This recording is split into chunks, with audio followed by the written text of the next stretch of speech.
Hey, before we get into it, quick heads up on something. We're going to relaunch the Chase Club in April with some real honest-to-goodness structure. Daily lessons, Monday through Thursday, aka the Daily Chase, 21-day challenges every single month, and Friday, Chase Club chat clubs to keep all of the work alive. And in May, importantly, the price is going to go up significantly. Right now, it's just $8 a month or $80 a year. If you've been thinking about joining us, April is the best time. Lock in the lowest price it'll ever be. ChasingExcellence.email. The link is in the show notes. Okay, let's get into it. All right, my friends, welcome back to Chasing Excellence. I'm Ben Bergeron, and we're trying something new today. This is a Patrick-free episode, so you are stuck with me. This is our 5x5. It's a new format we're launching this month. It's built around the 5 factors of health. You guys know what those are, those fundamental behaviors that most directly affect our performance, our vitality, and our longevity. They are how you eat, how you train, how you think, how you connect, and how you sleep. Each episode, I'll take 5 listener questions and answer them in about 5 minutes each. So today's factor is think. We've got questions about my weaknesses, growth mindset, getting into a flow state, my self-improvement process, and we close with a great question about what to do when your brain feels like a carnival cash machine. So if you want to get a question into the 5x5, check the link in the show notes. Let's get into it. All right, question 1 comes from an anonymous. We don't know who this is. Maybe they're scared because they're asking about my weaknesses. But the question is, what are Ben's weaknesses? Thinking about unhealthy foods, physical limitations, something he's actively working to improve. The list is long and distinguished, my friends. But there's, in terms of the 5 factors, the big ones I'm thinking about is just trying to stay healthy all the time, trying to battle off any illnesses. I seem to have discovered, if you would say, an autoimmune response that I have that's popped up and flared things up in the last couple of years. So trying to navigate that, really the way to do it is just by stay as healthy as possible. So that's kind of like, I would say the top of mind, the first thing that comes up is trying to really regulate that. That certainly is a weakness, having an autoimmune thing that I have to deal with. Another one in terms of unhealthy foods is caffeine. I'm always trying to cut back on caffeine. I'm currently on day 4 without it. So hopefully you can't tell. But that's always something that I kind of have this love-hate relationship with for sure. I think it's an amazing drug, and I feel like I'm a little bit of an addict. So I hate having vices. So trying my best to mitigate, and I'm going cold turkey right now. So doing what I can. And then in terms of the physical, for my weaknesses, in terms of the performance and the training side, is kind of a timely question. Actually, we are launching, and by the time this comes out, we probably will have already launched on the CompTrain app, an assessment, which breaks down your strength versus your conditioning versus your mobility. The contention is those 3 things put together equate to the totality of your physical capacity, which is your fitness. So how are you with your strength versus your conditioning and your mobility? And my conditioning is much stronger than my strength, which is stronger than my mobility. So I'm always working on those things. I'm trying to work. I spend at least 20 minutes before every training session, foam rolling, couch stretching, activating, working on my shoulders, my hips, and my ankles. That's something I definitely feel limited by. And the next would be strength, just as a former endurance athlete, and then somebody that had a back fusion in my early 30s. Strength has always been a limiter of mine. So constantly trying to bring that up as well. And then just kind of running in general. I have a love-hate relationship with running as well. When I'm doing it a lot, I love it. It feels great. But coming out of the winter months, which we are right now, it's not always so primed. So that's something I'm definitely trying to improve as well. So my limitations, autoimmune stuff, caffeine, and strength, conditioning, and mobility across the board. Cool. Let's go into question number 2. This also doesn't have a name on it, so we'd love to get your name so we could give you guys credit for this. But the question is, where's the best place to start when helping someone shift to a growth mindset? Great question. Just kind of what a growth versus a fixed. I think this has been incredibly popularized by Carol Dweck, and a phenomenal kudos to her for bringing this language to us. Fixed mindset is something you believe that you have the skill or you don't. You're born with it or you are born without it. Whereas a growth mindset says with effort and struggle and enough learning, I can become something else. So this is the difference of being strong versus becoming strong, being athletic versus becoming athletic. For myself, I grew up with a very fixed mindset around academics. I thought I was just not good at school, just not good at reading, but I also had a fixed mindset in the other way in terms of business. I had a growth mindset when it came to business. So it's not a totality. It can be sort of moral specific. In business, because I was raised by my parents, and my dad started at the bottom and worked his way up. So it was with enough work in business, you can do that. But also got passed down the sort of innate thing of you just don't have it in school. So growth mindset is incredibly powerful. We want to bring that to as many people as we can. If we are coaches, if we are parents, if we are leaders, it's a great question. Where's the best place to start helping someone with this? And the start is with language. And this was really popularized as well from Carol Dweck's research, where this story is really popular now. We've talked about it on this show, where they took a group of students, elementary school students, and they gave them a test. And the people that did well on the test, they split them into two groups and gave one group results. And it said right at the top, great job, you're very smart. Group B got it back and said, great job, you must have worked very hard. The interesting thing is that when they were these same two groups were given the choice to take another test, a hard, challenging one or an easy one, Group A, the ones that were labeled smart, chose the easy ones because it was part of their identity and they needed to be successful in order to reinforce that identity. Whereas the people that worked really hard chose the more challenging one. And we know over time, if you just keep taking the easy path, we don't grow. We don't evolve. Probably even more interesting is that when they had these students retake tests that were a grade level or two above them, the ones that were labeled as smart did poorly on the test because when they came up against struggle, they just gave up. Whereas the people that were told that they must work really hard, gritted and grinded, actually performed better on the test. So it starts with that language, that simple thing of the teacher saying, you are really smart versus you must have worked really hard, fixed trait versus effort, is the thing that determined all of this. So what we want to do is, as we're working with people, is be very cautious. When we're working with our kids, when we're working with athletes or coaching, or even our employees or our team members, we want to use the right language. We don't want to reward fixed traits. We don't want to reward results. Instead, what we want to do is reward and lean into effort over all else.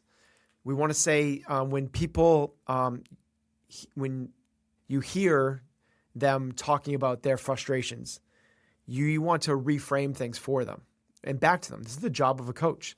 And you want to give them the language. You want to say it enough times, enough drips in the bucket to the point where that your subconscious sort of outside language becomes their own and they start to own it. And this is what great coaches do, is they reframe the way the athletes think and talk to themselves. For sure, it's about bigger, stronger, fitter, faster, but a big, huge component is the way the athlete will talk to themselves. And that comes from the language of the coach. The language of the coach becomes the language of the athletes. So that's where to start, is with language and really controlling that and rewarding process over results. This episode is sponsored by BetterHelp. Here's something worth sitting with. 88% of Americans started 2026 with some form of financial stress. That's basically everybody.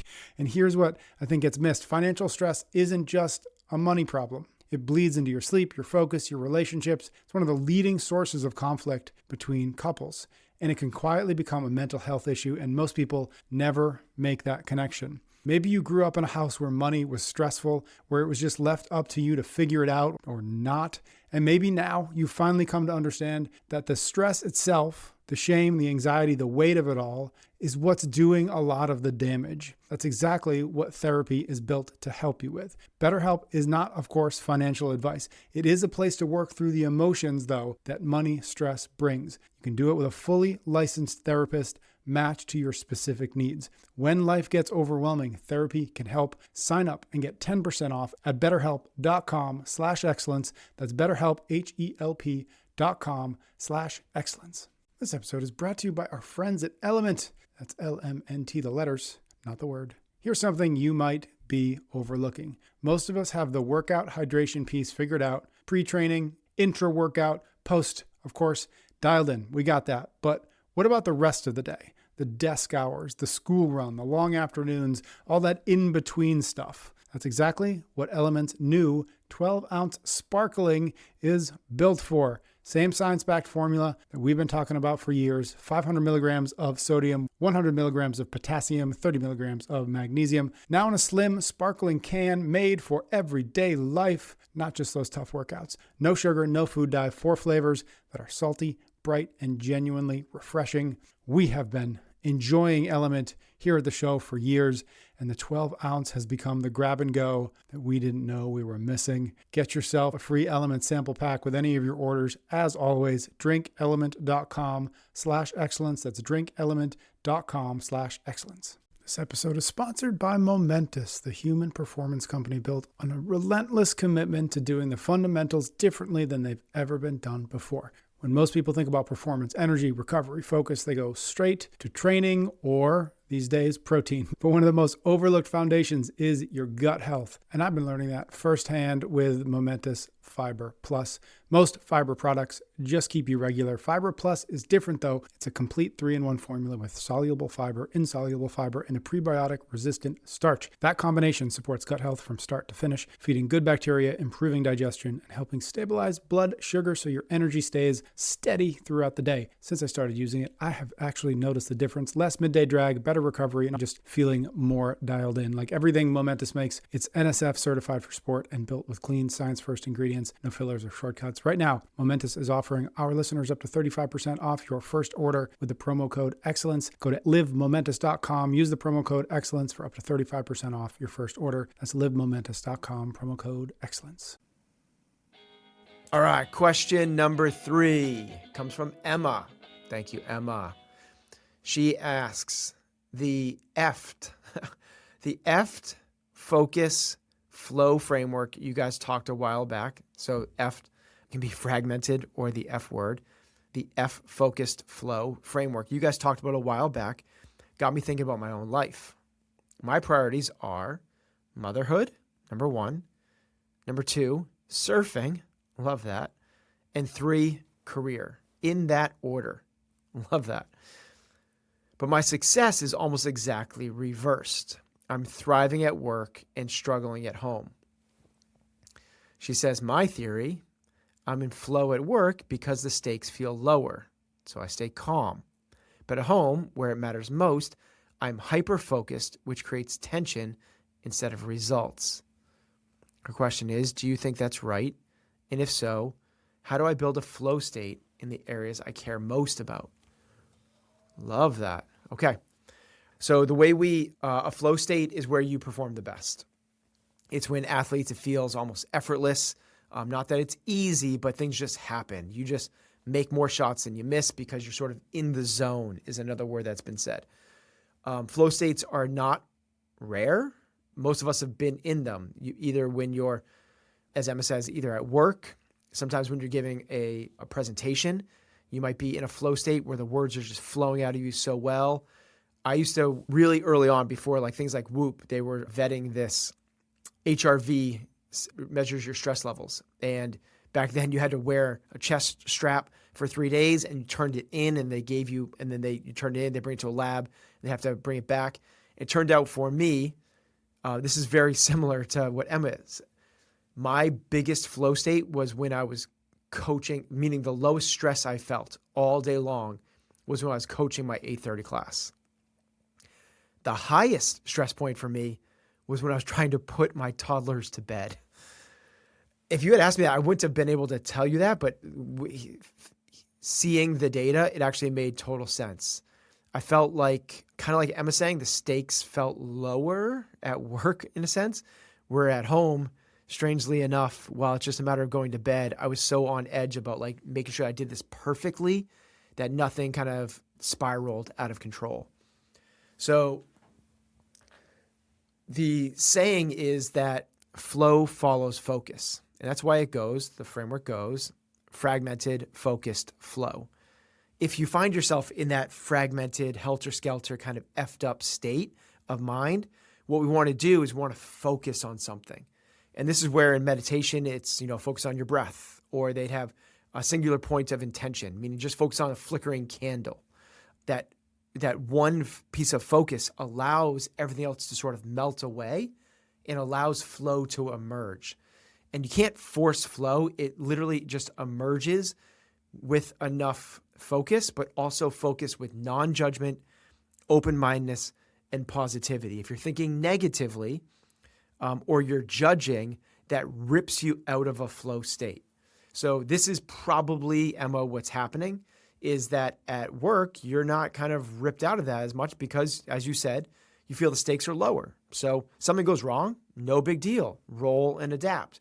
You've been through this and you know that the most important things are not at work. They're on the waves and at home. So you basically are just allowing things to happen a little more freely, which allows you to be in more of a flow state.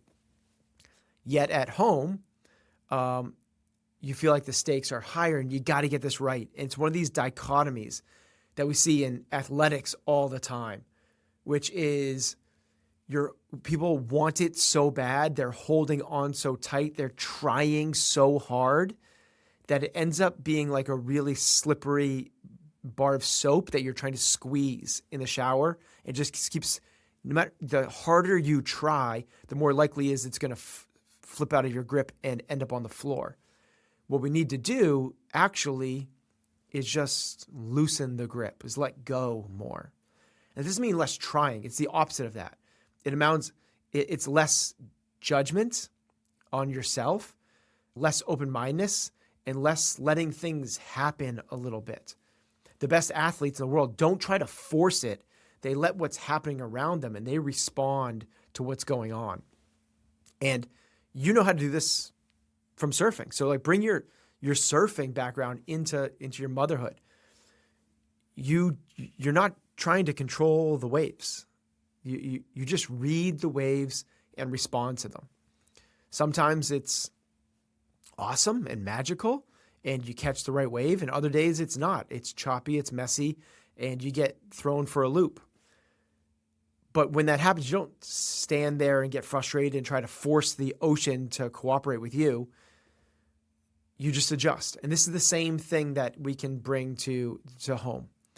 Instead of asking, am I doing this right? Why are my kids not responding this way? Why am I getting frustrated? Just ask, what's this moment asking of me? And can I let go of it a little bit? There's no perfection. And I think that we know that in surfing, and that's probably why you kind of enjoy that. There's no perfection in work. And I think that you've kind of realized that. It's the same thing when we're at home, that there's no perfection there. And as long as you're showing up with your full presence, and this is hard for sure, but when you're present, you're not reliving the past, as we know, but that sort of like sits so subconsciously. The past could be influencing so much in terms of the way we were raised, or it could even be like the expectations you had for when you were going to be a mother. So when you were thinking about being a mom, it was this magical thing. It wasn't this frustration of why your kids don't listen, and I get it. And then the other thing is the anxiety of like, why are my kids not listening? Why is this so hard? Why can't I get them to change? And just literally letting go of that. It's one of the situations where letting go allows you, it's again, this is that weird dichotomy. Letting go is not less effort. It allows you to bring your best self forward. So it's almost like when can you, the Navy SEALs do this, like, can you laugh in the moment? Can you bring humor to the moment? Can you be light when it's so heavy? And that's what allows flow to take place, is when you don't feel the pressure of the outcomes and you detach yourself from the results completely. It's just a matter of being here in this moment, enjoying the process. So, yeah, I think that you're right in terms of thinking the stakes are high at work, stakes are not high at work, but they're too high in motherhood. If you can kind of use that surfing analogy to kind of pull you back, it's the same type of priorities, but you're bringing just a different energy to it. Okay, let's move on. Question number 4. Again, anonymous. Listener asks, I'm curious about Ben's self-improvement process. He has a real ability to distill complex areas, coaching, training, family, personal development, into clear, actionable lists. How does he build those? Journaling, conversations, writing it down. Basically, what I'm asking is, how does he go from I want to change to actual implementation? Okay, I feel like those are a little bit kind of two different questions, but the ability to distill complex into actionable sort of frameworks and lists, that really happens. It's probably not as clean as it sounds like. It's not really through journaling or even writing it down, or maybe even conversations. Probably none of those. I think more what it has to do is noticing a friction and noticing when something feels off, or noticing when something feels complex, and then working to try to drive down as hard as I can into, call it the truth, weird word, but like, what is the essence? What is the most simplistic version that we can get to, and then build a few meaningful principles off of that, then bringing that to the real world, either through a podcast or then a conversation, then writing it down, and then, or presenting it to athletes and classes, and then reframing it and kind of workshopping it. So that's how we got to the 5 factors. That's how we got to like the 5 Ps. That's how we've gotten to awareness, intention, action. In terms of like that last one, awareness, intention, I literally like, what is the way that you need to make change in the simplest way? What is the simplest way that you need to make change in your life? You have to be aware. Then you have to create a plan, a strategy, the intention, and then you have to go and do it. So that's where it comes from there. In terms of the 5 factors, eat, sleep, train, think, and connect. It's a matter of distilling all the different kind of data points in terms of what I've come across and learned and sort of workshopped, and go, okay, what is essential, what is necessary, and what is nice or an additive. And that's where things come in. And I get presented with things like, cold therapy, like ice baths. Was that essential? If you were to take that away, could you still have optimal health? And my contention is yes. So that one then falls off. And you go like sleep. If you remove sleep, can you still have optimal health? You go, no. Okay, so it's a sort of like keep, combine, and kill process that you kind of take the magnitude of the matrix and just start to like remove puzzle pieces, and then if you remove one, does the puzzle no longer take shape? And you go, well, actually, this one's just an extra piece. I actually don't need this one. So that's sort of the first question I think that's being asked, is the distilling the complex into simple frameworks. But then there's the second part, which is how do I personally go from I want to change to actual implementation? It really goes back to that same framework of awareness, intention, action. Awareness, but it's zooming out enough that I question if this is the right initiative, if this is the right goal, or is this serving my ego in terms of trying to play status or wealth games or something else, which more often than not is the case. And if it is, I really try hard to keep questioning whether this is the right thing I should be doing. But if something falls into, nope, this is going to move you closer to your ultimate goals, which is live a meaningful, well-lived life full of purpose, poise, passion, and balance, then I'm going to lean into it. And from there, it goes, what is this thing? Why does it matter? Awareness. How am I going to do it? Am I going to do this daily? Am I going to do this weekly? Is this the type of thing that I'm going to give up other things for to make it happen?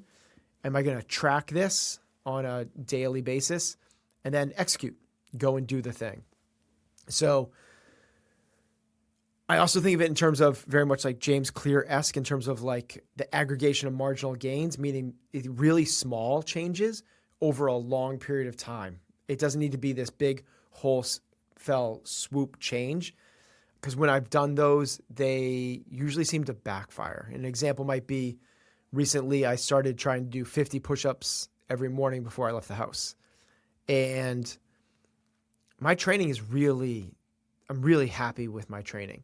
But I thought this might be a nice thing and try to build a little more discipline, a little more of a chest. Murph is coming up. Be ready for that a little bit.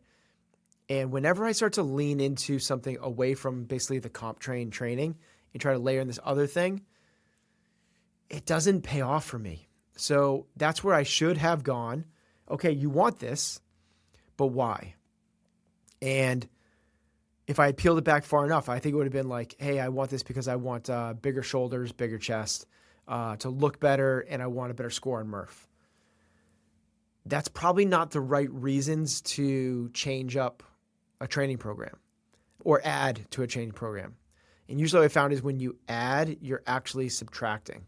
I'm taking away other things. And it just took away from other areas. Shoulders got tight, neck gets tight, headaches, other stuff.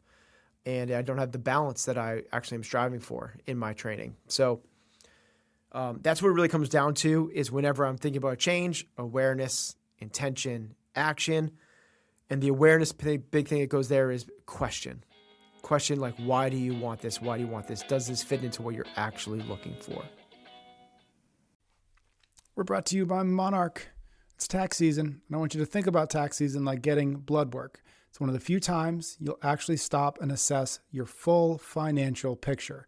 And the difference between that blood work being useful and being not useful is whether it helps you put together a plan of action.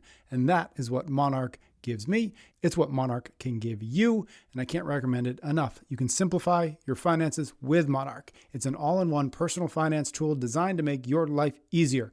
It brings your entire financial life, budgeting, accounts, investments, net worth, and future planning together in a single dashboard on your phone or your laptop. Feel aware and in control of your finances this tax season and get 50% off your Monarch subscription when you use the code EXCELLENCE.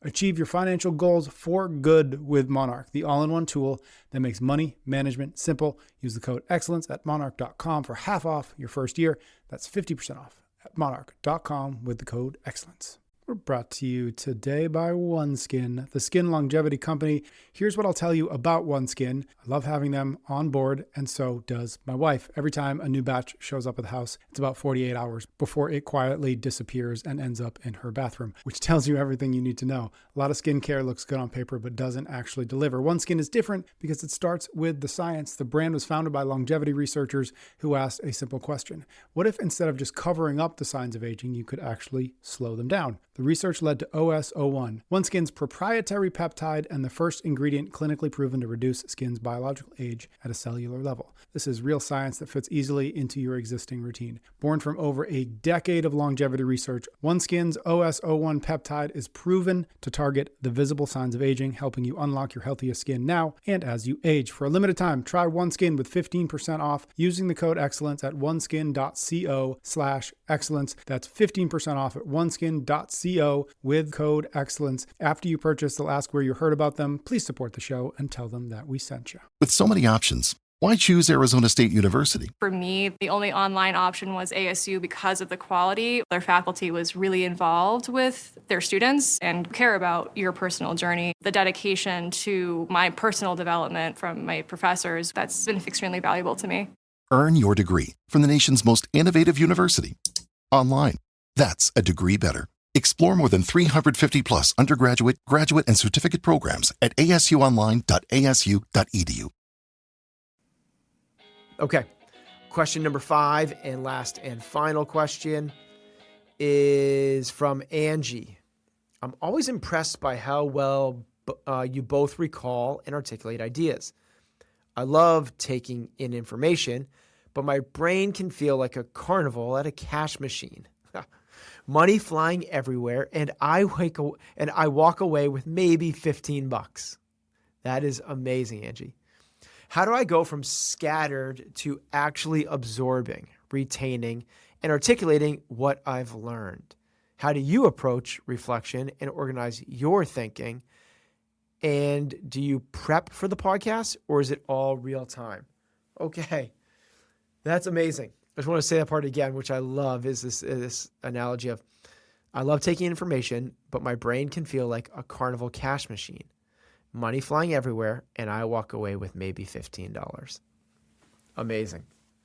Okay, so how do I retain information? I would say that the biggest thing is that when I am reading, and I can't speak for Patrick, but for myself, when I'm reading, when I'm listening to a podcast, an audiobook, when I'm trying to gain knowledge, I am trying to do that. I am trying to learn, not trying to be entertained.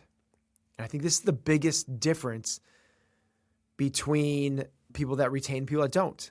It can be so easy to listen to a podcast to be entertained, but come away with it with nothing.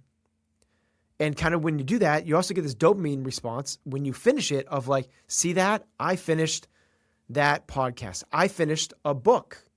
You feel so good when you finish things. But if you're only doing it to be entertained, then you shouldn't expect to walk away retaining and articulating what you've learned. So the difference is when I am listening or reading is I'm looking for one thing, and that is the next nugget. I'm just looking for the next nugget. And once I come across it, I pause, and if I'm reading, I'll underline it. And then when I'm done reading, I'll write it down in a journal. I'll write down what I've read and what I've underlined. And that process of, it's basically you're reading it 3 times. You read it once, I read it again when I underline it, and I read it again when I'm writing it. And when I go to write it, I'm trying to own it. And I'm trying to say, I'm going to use this. I'm going to give this back. So I'm going to make sure it's internalized, that I now can say this back in my own words. And I try and write it in my own words, not exactly as I read it. Very similar from when I'm doing a podcast or an audiobook. If I come across the nugget, I don't go, oh, wow, that's cool, and just go back through it. I pause and I try to say it back to myself. And if I can't, or even if I can or I can't, I'll go back and listen to it. And I usually listen to it 3 times. My favorite button is the 15-second back button. And I'll go back, and I'll listen to it again. And I'll internalize it, pause, try to do it, and then back, listen to it again. And then what I'll also do is if there's a book I love, after I finish reading it or listening to it, I'll go back through it all the way again. And I've done this with a whole bunch of books. Most recently, Alex Hermosi's, I'm kind of in his kick right now. His $1 million offers, $100 million offers. I listened to it.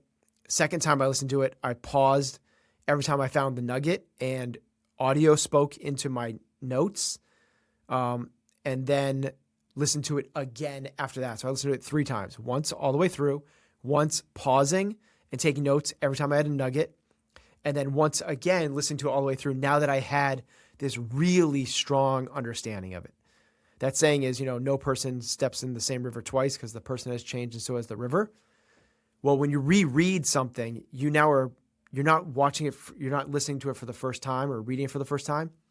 You now have a different perspective. You sort of have the wisdom on the other side. And when you go through it the second time, you pull so much more out of it. It's kind of like watching a murder mystery movie the second time. You see all the clues the second time you go through it, and you're like, I can't believe I missed that. And that helps connect the dots so much. So that's the process. The second part is, do we prep for the podcast or is it all real time? Good question. And it's both. And particularly the early years, it was all real time. I didn't even know what we were going to talk about until Patrick would come into the office and we did them in real life. He'd be like, so let's talk about this. I was like, that sounds great. Now he sends me the stuff beforehand. So there's a little bit more prepping, which allows us to kind of get some more facts in a line. But then there's plenty of times the conversation goes off in a different direction where it is just stuff that we're recalling kind of off the cuff. But thank you, Angie. Hope that answered your question. And that is our 5x5. Thank you so much, guys, for listening. The Patrick Free episode for the first time. 5 listener questions. I'm sure I butchered every 5 minutes, but really appreciate you guys being a part of this journey that we are on. Keep chasing it, my friends. Thank you so much for being here. 2 quick things before you go. First, the 531 listener guide for this episode is in the show notes. 5 big ideas, 3 reflection questions, and 1 key takeaway. Check it out at the link in the show notes. And second, if you're ready to do the daily work, not just listen to the show, the Chase Club is where the crew does that together. Daily lessons, monthly challenges, a Friday Chase Club chat club, all of it at the link in the show notes and chasingexcellence.email.